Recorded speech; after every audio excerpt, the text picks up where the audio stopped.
मनुवादी media के दुष्प्रचार और आम्बेडकरवादी नेताओं और बाबा साहब आम्बेडकर को मानने वाली बहुजन समाज पार्टी की सरकार के कामों की अनदेखी का एक बड़ा खामियाजा बहुजन समाज पार्टी को भुगतना पड़ा। देश के आम लोगों में यह धारणा बना दी गई कि बसपा ने सिर्फ मूर्तियां बनाई, लेकिन सच्चाई यह है कि बसपा ने अपने शासनकाल में सभी वर्गों के लिए काफी महत्वपूर्ण काम किए। बसपा के इन्हीं कामों को आम जन तक पहुंचाने के लिए दलित दस्तक ने साल 2021 का एक कैलेंडर प्रकाशित किया है, जिसमें उसके तमाम महत्वपूर्ण कार्यों का उल्लेख है। दलित दस्तक की यह कोशिश है कि यह कैलेंडर तमाम लोगों के बीच में पहुंचे, ताकि लोग बहुजन समाज पार्टी के शासनकाल में किए गए उसके महत्वपूर्ण कामों को जान सके। शर्त बस इतनी सी है कि इस कैलेंडर की जो बुकिंग है वह थोक में की जा रही है और यह सबको प्रिंट मूल्य पे, लागत मूल्य पे उपलब्ध कराई जाएगी।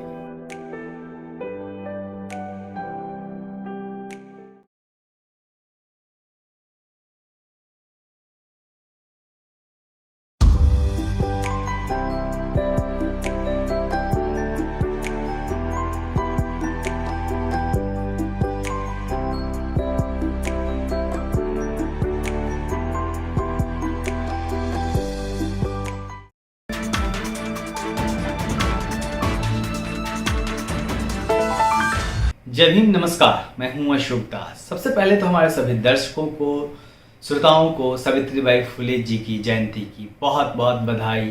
सावित्रीबाई फुले ने अपने जीवन में कई काम किए। वो एक महिला शिक्षक थी, वो पहली एक शिक्षक थी, इसके बारे में उनको हम जानते हैं, लेकिन वो एक बहुत बेहतरीन कवयित्री भी थी। हम इस खबर में उनके इसी पक्ष को देखेंगे, उन्होंने जो लिखा है, उन्होंने जो कहा है, उसके बारे में। शुरू करते हैं एक उनकी कविता के चंद लाइनों से। आप उसे सुनिए और तब आप समझ जाएंगे कि सावित्रीबाई फुले ने क्या लिखा, किस तरीके से लिखा। अतीत के इन ब्राह्मणों के धर्म ग्रंथ फेंक दो, करो ग्रहण शिक्षा, जाति बेड़ियों को तोड़ दो, उपेक्षा, उत्पीड़न और दीनता का अंत करो। ये लाइनें सावित्रीबाई फुले की। माता सावित्रीबाई फुले आधुनिक भारत की प्रथम भारतीय महिला शिक्षिका थी। इस तथ्य से हम सब वाकिफ हैं, जैसा कि मैंने पहले भी कहा, लेकिन इस तथ्य से बहुत कम लोग वाकिफ हैं कि वो आधुनिक भारत की पहली विद्रोही महिला कवयित्री और लेखिका थी।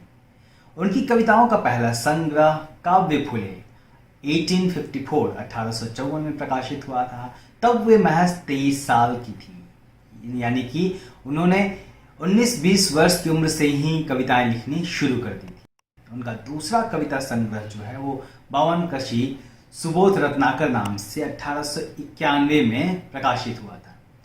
सावित्रीबाई फुले अपनी रचनाओं में एक ऐसे समाज और जीवन का सपना देखती थी जिसमें किसी तरीके का अन्याय ना हो और हर इंसान मानवीय गरिमा के साथ जीवन व्यतीत करे। आइए हम सुनते हैं उनकी कुछ कविताएं। उन्होंने अपनी कविताओं में सबसे ज़्यादा चोट मनुवाद, जाति वर्ण के भेदभाव और स्त्री पुरुष के बीच की असमानता पर की है। हम आपको सुनाते हैं माता सावित्रीबाई की ऐसी ही चर्चित कविताएं। शूद्रों का दर्द शीर्षक कविता में वे लिखती हैं, 2000 वर्ष से भी पुराना है शूद्रों का दर्द, ब्राह्मणों के षड्यंत्रों के जाल में फंसी रही उनकी सेवा। ज्योतिराव फुले, डॉक्टर अंबेडकर और पेरियार की तरह सावित्रीबाई फुले को भी इस बात का बहुत दुख होता था कि शूद्रों अतिशूद्रों के बेहतर जीवन के सारे सपने मर गए हैं। वे अच्छी तरह समझती थीं कि शूद्रों अतिशूद्रों के कर्मों का सारा फल ब्राह्मण हड़प लेते हैं और बिना फल की चिंता किए खटते रहने का उपदेश देते हैं। अपनी एक कविता में उन्होंने लिखा, शूद्रों अतिशूद्रों की दरिद्रता के लिए अज्ञानता व रूढ़िवादी रीति रिवाज है जिम्मेदार। परंपरागत बेड़ियों में बंधे बंधे सब पिछड़ गए हैं सबसे देखो, जिसका यह परिणाम है कि हम झुलस गए तेजाब में गरीबी के। नहीं रहा एहसास कोई भी सुख सम्मान अधिकार का, न कोई आशा और इच्छा, आत्मसात कर दुखों को समझा सुखी ही अपने को। अपनी एक अन्य कविता में उन्होंने ब्राह्मणवाद पर करारा प्रहार किया। पोंगा पंडित साधु संत सब मांगे भीख बिना मेहनत कर, घूमे गली गली जग को दें उपदेश, बिना काम के चाहें फल यह, लालच दिखा स्वर्ण पुण्य का।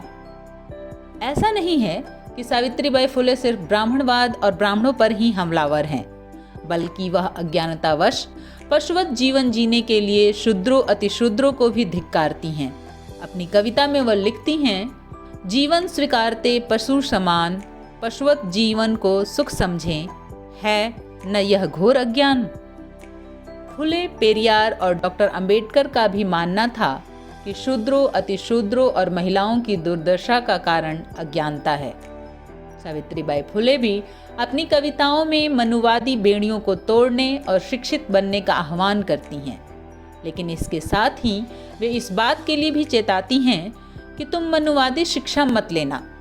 वो लिखती हैं, उठो अरे अतिशूद्र उठो तुम, मर मिट गए मनुवादी पेशवा, खबरदार अब मत अपनाना मनु अविद्या की रची गुलामी परंपरा को। वे धिक्कारती हुई समझाती हुई कहती हैं, बिना ज्ञान के व्यर्थ सभी कुछ हो जाता, बुद्धि बिना तो इंसान भी पशु कहलाता।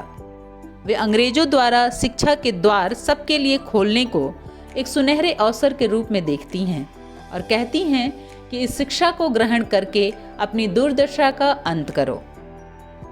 अब निठल्ले मत बैठो, जाओ शिक्षा पाओ, पीड़ित और बहिष्कृतों की दुर्दशा का अंत करो। सीखने का मिल गया है यह तुम्हें अवसर सुनहरा, सीख लो और तोड़ दो जंजीरें, ये जाति व्यवस्था की सुनो, फेंक डालो शीघ्र भाई ब्राह्मणों के धर्म ग्रंथों को। सावित्रीबाई फुले अपनी कविताओं में इतिहास की ब्राह्मणवादी व्याख्या को चुनौती देती हैं। वे कहती हैं कि शूद्र ही इस देश के मूल निवासी और वीर योद्धा थे और यहाँ के शासक थे। उनका समाज अत्यंत समृद्ध समाज था।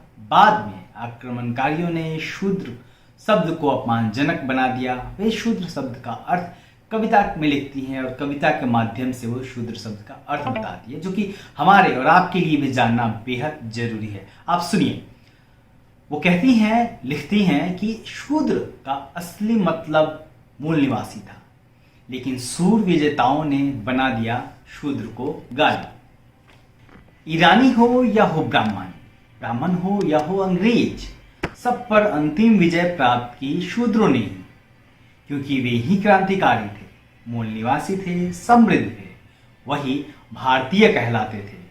ऐसे वीर थे अपने पूर्वज। हम हैं उन लोगों के वंशज। वे साफ शब्दों में कहती हैं कि यह भारत देश यहाँ के मूल निवासियों का देश है, वही इस धरती के असली हकदार हैं।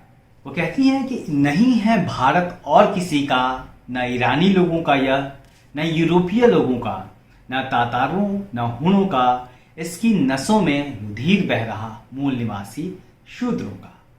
सावित्रीबाई फुले ने अपनी कविताओं में बहुजन समाज को जगाने का प्रयास किया। सावित्रीबाई फुले की कविताएं आधुनिक जागरण की कविताएं हैं। उन्होंने अपनी कविताओं में ब्राह्मणवाद, मनुवाद को चुनौती दी, शूद्रों, अतिशूद्रों और महिलाओं की मुक्ति का आह्वान किया। उनकी कविताएं इस बात की प्रमाण है कि वे आधुनिक भारत की प्रथम विद्रोही कवियत्री हैं।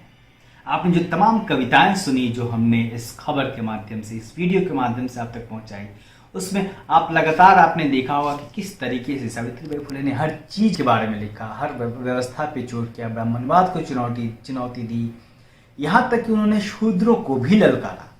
तो ये थे सावित्रीबाई फुले की चंद कविताएं। क्रांति ज्योति माता सावित्रीबाई फुले की जयंती पर आप सबको दलित दस्तक की तरफ से एक बार फिर से बहुत बहुत बधाई। आप देखते रहिए दलित दस्तक, और अगर अभी तक आपने सब्सक्राइब नहीं किया है तो जरूर सब्सक्राइब करिए। जय।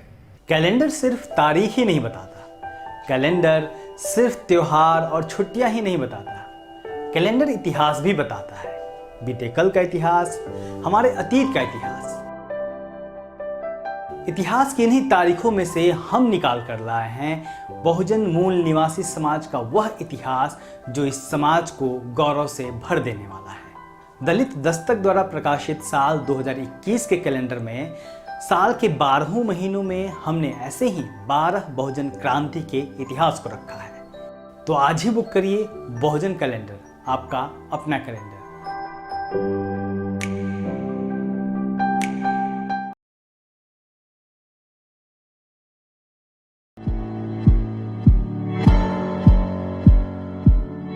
दलित दस्तक आपका अपना चैनल है।